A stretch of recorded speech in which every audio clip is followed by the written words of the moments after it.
किसी गेम को जो चीज़ उसे यूनिक बनाती है वो है गेम की लॉजिक्स और उसकी स्क्रिप्टिंग। आप जितने अच्छे से स्क्रिप्टिंग करते हैं, जितने अच्छे से गेम के कंट्रोल होते हैं, आपका गेम उतना ही अच्छा होता है और यूनिक होता है। आज मैं आपको बताने जा रहा हूँ कि आप किस तरह से स्क्रिप्टिंग कर सकते हैं। तो इसके लिए मैं यूज़ करूँगा सी शार्प लैंग्वेज। अगर आपको इसकी बेसिक नॉलेज है तो आप बहुत अच्छे से इसे समझ सकते हैं। So let's begin.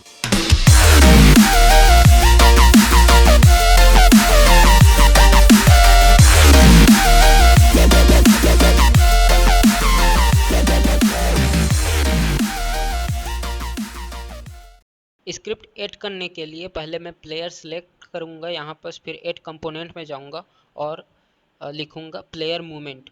तो यहाँ पर जो न्यू स्क्रिप्ट का ऑप्शन मिल जाएगा, इसके बाद इसे मैं क्रिएट एंड ऐड कर दूँगा। तो यहाँ पर आपको जो प्लेयर है, यहाँ पर आपको जो स्क्रिप्ट है वो आपको मिल जाएगी। तो जो स्क्रिप्ट है वहाँ मैं जाता हूँ और मैंने एक फ़ोल्डर बनाया है स्क्रिप्ट नाम से, उसमें मैं इसे डाल देता हूँ। इसके बाद मैं स्क्रिप्ट फ़ोल्डर ओपन करता हूँ। तो यहाँ पर आपको दो स्क्रिप्ट दिखेंगे, तो मैं जो प्लेयर मूवमेंट है उसे मैं ओपन कर लूँगा।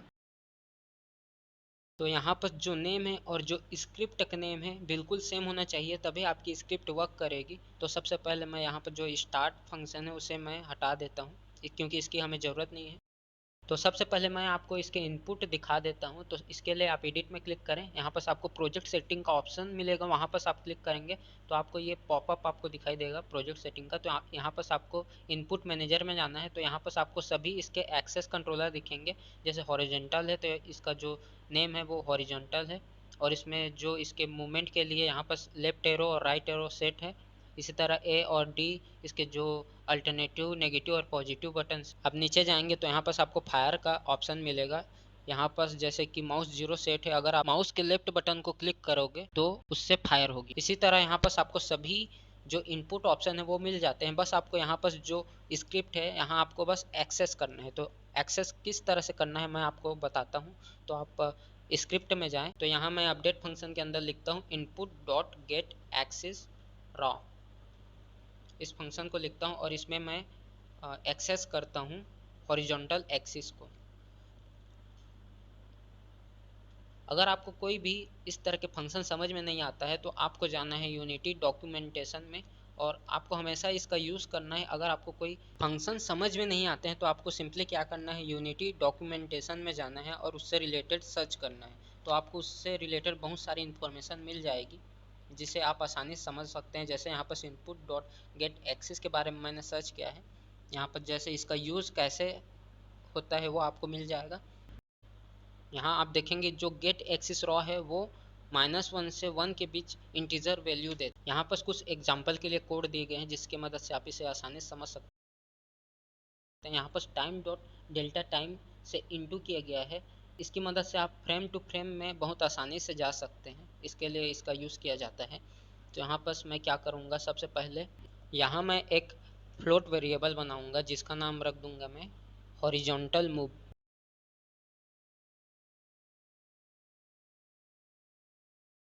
इसे मैं इक्वल टू कर दूँगा 0 के।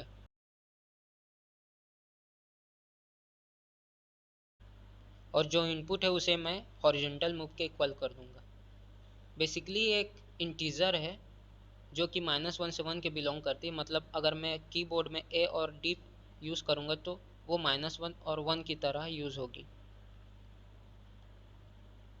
यहाँ मैं एक फंक्शन बनाऊंगा जिसका नाम रखूँगा मैं फिक्स अपडेट। आप गूगल में सर्च कर सकते हैं कि अपडेट और फिक्स अपडेट में क्या अंतर है। इसमें सिंपली ये इसलिए यूज़ करते हैं क्योंकि जो अपडेट है वो कि नॉन फिजिकल बॉडी के लिए यूज़ होता है, और ये जो फिक्स्ड अपडेट है वो फिजिकल बॉडी में यूज़ होता है। अब मैं जो स्क्रिप्ट मैंने जो यहाँ पर डाला था पहले से, उसे मैं इस स्क्रिप्ट में यूज़ करूँगा। तो उसके लिए मैं क्या करूँगा, यहाँ लिखूँगा पब्लिक, जो सेम नेम जो स्क्रिप्ट है उसे लिखूँगा कैरेक्टर कंट्रोलर 2D। उसका मैं नेम डाल दूँगा यहाँ कंट्रोलर। तो कंट्रोलर नेम से मैं इसे यूज़ करता हूँ। इसके बाद मैं यूनिटी में जाऊँगा और जो कैरेक्टर कंट्रोलर है आपको यहाँ पर दिख जाएगा कंट्रोलर, उसे जो कैरेक्टर कंट्रोलर उसे मैं इसमें डाल दूँगा। अब मैं जो स्क्रिप्ट है उसे इस प्लेयर मूवमेंट स्क्रिप्ट में यूज़ कर सकता हूँ। तो यहाँ मैं फिक्स्ड अपडेट के अंदर लिखता हूँ कंट्रोलर जो कि स्क्रिप्ट का नेम है डॉट मूव। ये एक फंक्शन है जिसे मैं यहाँ पर मूव फंक्शन का यूज़ करता हूँ। तो यहाँ मैं इसे डाल देता हूँ हॉरिजॉन्टल। मूव फंक्शन का किस तरह से यूज़ कर सकते हैं ये जानने के लिए मैं यूनिटी डॉक्यूमेंटेशन में जाता हूँ और यहाँ पर आप देखेंगे कि जो मूव फंक्शन किस तरह से यूज़ किया जा सकता है। यहाँ पर बहुत सारे कोड है जिसके मदद से आप इसे समझ सकते हैं। यहाँ सबसे पहले कैरेक्टर कंट्रोल स्क्रिप्ट ऐड किया गया है। यहाँ पर आपको जो वेक्टर 3 है वो दिखेगा। इसकी मदद से आप X Y Z axis control कर सकते हैं। तो यहाँ पर जो मूव स्क्रिप्ट है वो यहाँ पर किस तरह यूज़ हुआ है वो देखेंगे। तो यहाँ पर जितने भी डायरेक्शन है जो कि वेक्टर 3 यहाँ पर यूज़ किया गया है, तो मैं 2D यूज़ कर रहा हूँ। तो यहाँ पर मैं दो ही एक्सिस होते हैं 2D में। तो यहाँ पर किस तरह से यूज़ करते हैं वो आपको बताता हूँ। तो पहले एक्सिस में मैंने जो एक्स एक्सिस वहाँ पर मैंने यूज़ किया है हॉरिजॉन्टल मूव, और जो सेकेंड एक्सिस है उसमें जो कि क्राउचिंग के लिए यूज़ किया जाता है, और थर्ड एक्सिस है वो जंपिंग के लिए यूज़ किया जाता है। तो यहाँ दोनों को मैं फॉल्स कर देता हूँ। अब मैं हॉरिजॉन्टल एक्सिस को मैं यूज़ कर सकता हूँ। तो अब कैरेक्टर के लिए मैं स्पीड के लिए एक और वेरिएबल बनाता हूँ जिसे मैं बनाऊँगा इस तरह से पब्लिक फ्लोट। इसका नाम मैं रख दूँगा रन स्पीड, और इसमें मैं डाल दूँगा जैसे कि 10F।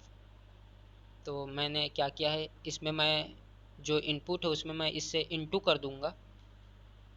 अब इसे मैंने जैसे ही इंटू किया है तो इसमें मुझे टाइम डॉट डेल्टा टाइम का यूज़ करना पड़ेगा। तो यहाँ मैंने जो फिक्स अपडेट है यहाँ मैं लिख time dot fix delta time.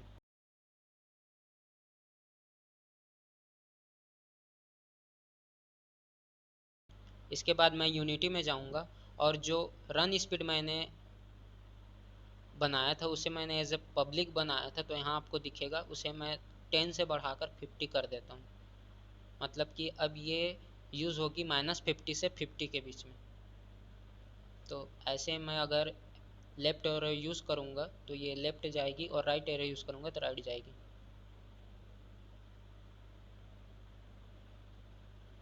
अब इसके बाद मैं जंपिंग के लिए स्क्रिप्टिंग करूँगा। तो इसके लिए सिंपल लॉजिक है। यहाँ पर मैं इफ स्टेटमेंट का यूज़ करूँगा और फंक्शन यूज़ करूँगा input dot gate button down. यहाँ डाल दूँगा मैं जंप।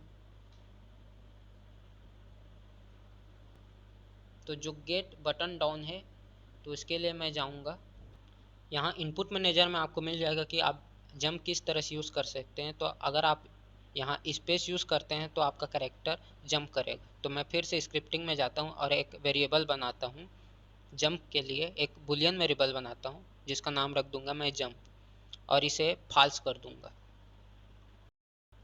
फॉल्स करने के बाद जैसे ही मैं स्पेस यूज़ करूँगा तो ये जंप थ्रू हो जाएगा। तो इसके लिए मैं jump is equal to true कर देता हूँ। ओके, तो अब इसे मैं यूज़ करूँगा एज अ कंट्रोलर।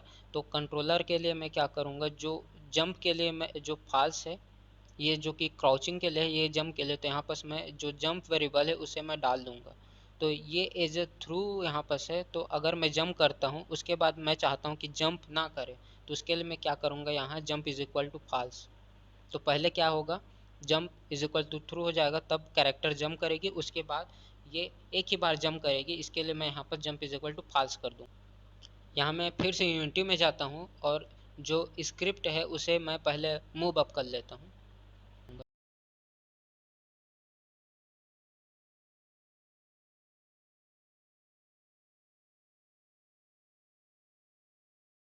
कॉइन से उसे डिलीट कर देता हूँ, और स्क्रिप्ट है उसमें जंप फोर्स को 600 कर देता हूँ। इसके बाद प्ले करूँगा और स्पेस क्लिक करूँगा तो आप देखेंगे कि कैरेक्टर जंप कर रहा है। ओके, यहाँ पर आप देखेंगे कि जो कैरेक्टर है वो जो वॉल है उसके जो कॉर्नर में स्टिक हो रहा है। ये एक कॉमन प्रॉब्लम है जो आप फेस करेंगे। तो इसके लिए मैं पहले गेम को पॉज करता हूँ और बॉस कोलाइडर में जाता हूँ। इसे अगर मैं छोटा करता हूँ तो आप देखोगे कि ये वॉल से फॉल हो जाती है।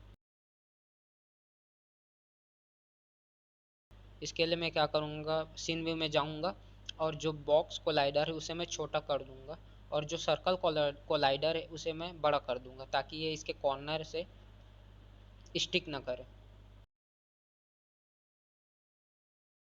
अब इसके बाद अगर आप इसे प्ले करते हो तो आप देखोगे कि बिना स्टिक किए ये अब अच्छे से वर्क कर रहा है। तो so it's very perfect for player. अब मैं इसमें कुछ फिजिक्स मटेरियल ऐड करूँगा, तो इसके लिए मैंने एक फोल्डर बनाया है मटेरियल, उसमें जाऊँगा, क्रिएट में जाऊँगा, उसके बाद मैं जाऊँगा फिजिक्स मटेरियल 2D। तो यहाँ मैं इसका नाम रख दूँगा फ्रिक्शन। तो यहाँ पर आप यहाँ देखेंगे कि जो फ्रिक्शन की वैल्यू 0.4 है, इसे मैं 0.2 कर देता हूँ। और ये जो फ्रिक्शन मटेरियल है उसे मैं प्लेयर के बॉक्स कोलाइडर में जो मटेरियल है उसमें डाल दूंगा, और जो सर्कल कोलाइडर है उसके मटेरियल में इसे मैं डाल देता हूँ। सो गाइस, अगले वीडियो में मैं आपको बताऊंगा कि आप इसमें किस तरह से एनिमेशन कर सकते हैं। तो अगर आपको ये वीडियो पसंद आई होगी तो इस वीडियो को लाइक करें। अगर आपको स्क्रिप्टिंग में कुछ प्रॉब्लम हो रही है तो मुझे कमेंट में बताएं, और अगर आप इस चैनल में नए हैं तो इस चैनल को सब्सक्राइब करें। Thank you, thanks for watching this video.